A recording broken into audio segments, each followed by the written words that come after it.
Et si vos coûts, ici, aux Antilles, pouvaient devenir votre tout premier levier de croissance? On sait que le contexte actuel avec l'inflation et la pression sur les marges est compliqué.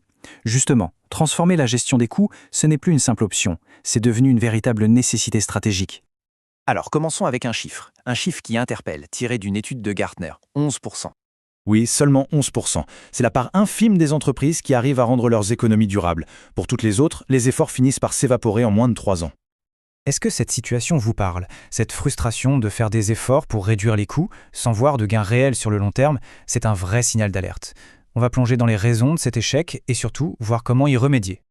Voici ce qu'on va explorer ensemble. On va décortiquer la méthodologie qui permet de passer d'une simple coupe budgétaire à une optimisation stratégique réelle, une approche que nous maîtrisons parfaitement chez Minuit de Conseil.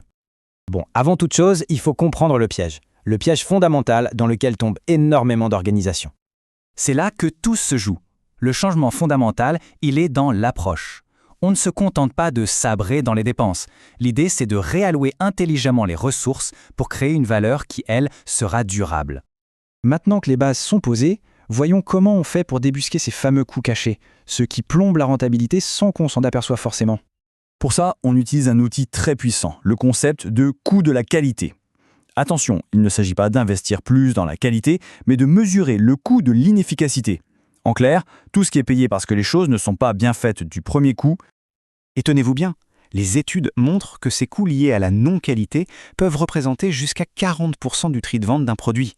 Vous imaginez l'impact sur la marge si on arrive à réduire ne serait-ce qu'une petite partie de ces frais cachés? Concrètement, de quoi on parle? Eh bien, de toutes ces activités qui alourdissent les opérations au quotidien. La manutention en trop, les processus redondants et même le potentiel inexploité des équipes. D'accord, mais comment on s'y attaque à ces coûts de manière vraiment structurée? Chez Minuit Conseil, on utilise des cadres d'analyse qui ont fait leurs preuves pour prendre les bonnes décisions et surtout prioriser les actions qui auront le plus d'impact. Ce schéma, par exemple, illustre bien notre approche. On se concentre d'abord sur ce qu'on appelle les gains rapides, les actions à fort impact qui demandent peu d'efforts. Pourquoi? Pour obtenir des résultats visibles tout de suite. Un autre outil essentiel, c'est le benchmarking. L'idée est simple, on compare les performances de l'entreprise à celles des meilleurs de son secteur. Ça permet d'identifier très précisément où se trouvent les vraies opportunités d'amélioration. On va aussi bien au-delà du simple prix d'achat. Et l'analyse du coût total de possession, le CTP, nous permet de voir le coût réel d'un produit ou d'un service sur tout son cycle de vie. Regardez cet exemple tout bête avec une ampoule. Un modèle qui semble moins cher à l'achat peut en réalité coûter beaucoup plus cher sur le long terme à cause de sa consommation d'énergie et de sa durée de vie. C'est exactement ce type d'analyse fine que nous menons. Avoir les bons outils d'analyse, c'est une chose, c'est essentiel. Mais la mise en œuvre, c'est vraiment la clé du succès. Et c'est là que notre accompagnement fait toute la différence. Prenons un sujet majeur comme la chaîne d'approvisionnement, qui est particulièrement stratégique ici aux Antilles. On suit une méthodologie très rigoureuse, en 5 étapes, pour s'assurer que la transformation soit non seulement une réussite, mais qu'elle soit durable.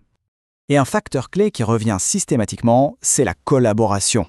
Gartner a montré que les entreprises qui favorisent la collaboration entre les services sont 1,5 fois plus performantes. Ce n'est pas rien. C'est pour ça qu'on implique toujours les équipes à chaque étape du processus.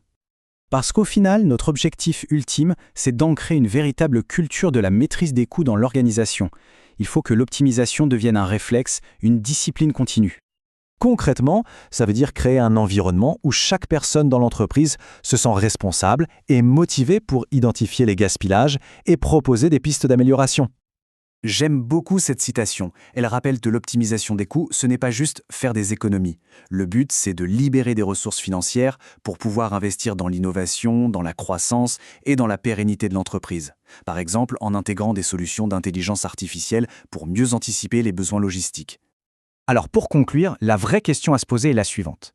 Est-ce que votre organisation se contente de réduire les coûts ou est-elle prête à construire une valeur vraiment durable? Si vous souhaitez transformer vos coûts en un avantage compétitif réel, contactez Minuit Conseil.